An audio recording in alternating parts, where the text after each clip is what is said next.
Arguments don't change minds, they harden hearts. That might sound surprising, especially in a world where we're constantly told to stand up for what we believe, never back down, or win the debate. But Dale Carnegie saw the truth behind human behavior, the kind of truth most people overlook. That's why in How to Win Friends and Influence People, he offered this timeless advice. The only way to get the best of an argument is to avoid it. At first glance, that might sound like weakness. Avoiding an argument, isn't that running away? Isn't strength about being bold, about standing your ground and proving you're right? No? Carnegie believed that real strength isn't about overpowering others. It's about connecting with them. Because what's the point of proving someone wrong if in the process you make them feel small, disrespected, or dismissed?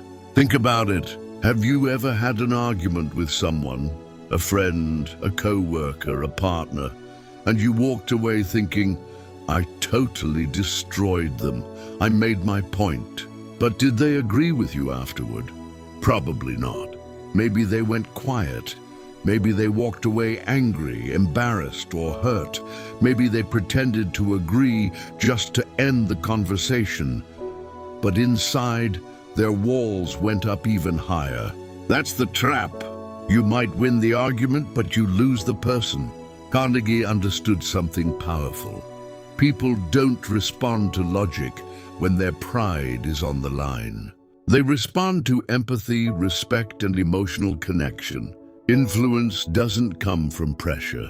It comes from understanding. Let that sink in. So next time you feel the urge to say you're wrong, try this instead. That's interesting. I see it a little differently, and can I share why? It might seem like a small shift, but it makes a huge difference. The first response creates conflict. The second creates conversation. The first tells the other person, prepare to defend yourself. The second tells them, let's explore this together.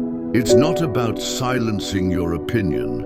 It's about delivering it in a way that the other person is actually open to hearing. So how do you influence without arguing? Here's what Dale Carnegie taught, and it still holds true today. 1. Never begin by criticizing. The moment you criticize someone, even gently, their defenses go up. They stop listening and start thinking, how do I protect myself? That's human nature. Criticism doesn't build bridges, it burns them. 2. Show respect for their opinion. Even if you strongly disagree, you can say things like, I can see why you'd feel that way. Or, that's a valid point. I hadn't thought of it like that. This doesn't mean you agree. It means you respect their right to have an opinion. And when people feel respected, they're more willing to hear yours. 3. Acknowledge common ground first. Instead of diving into what divides you, start with what unites you. For example, we both want what's best for the team. Or, I think we're both coming from a place of care, just with different views. It softens tension. It reminds them we're not enemies. We're just two people trying to understand each other. 4. Ask questions. Instead of launching into your perspective, ask them to explain theirs. How did you come to feel that way? What led you to that conclusion? This shows humility. It also gives you a chance to learn, not just what they think, but why they think it. And often, when people feel heard, they become more open to hearing you too. I've lead with stories, not stats. Facts often spark debates. Stories spark emotion. If you say, studies show, people can argue with your source. But if you say, let me tell you about something that happened to me, they listen. Because stories bypass the intellect and go straight to the heart. And people rarely argue with a story, especially if it's real.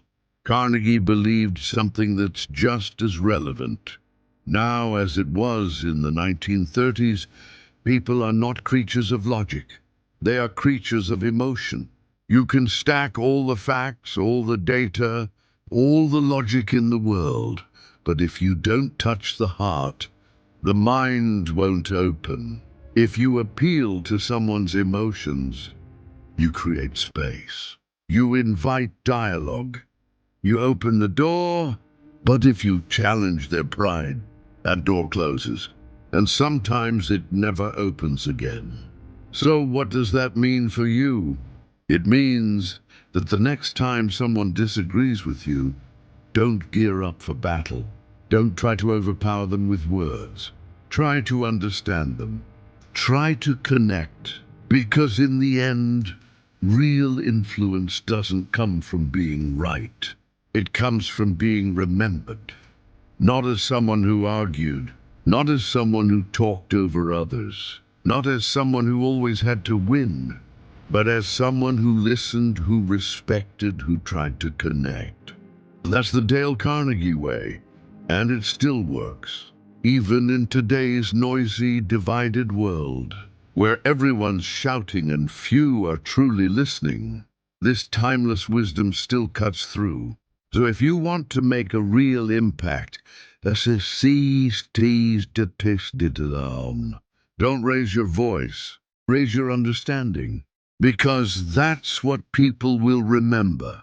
Not the facts you gave, not the points you scored, but the way you made them feel. Final word? So the next time you're tempted to argue, pause and remember. Influence is not about victory, it's about connection. And connection begins not with talking, but with listening. That's the heart of influence. That's the legacy of Dale Carnegie. And that's how change truly begins.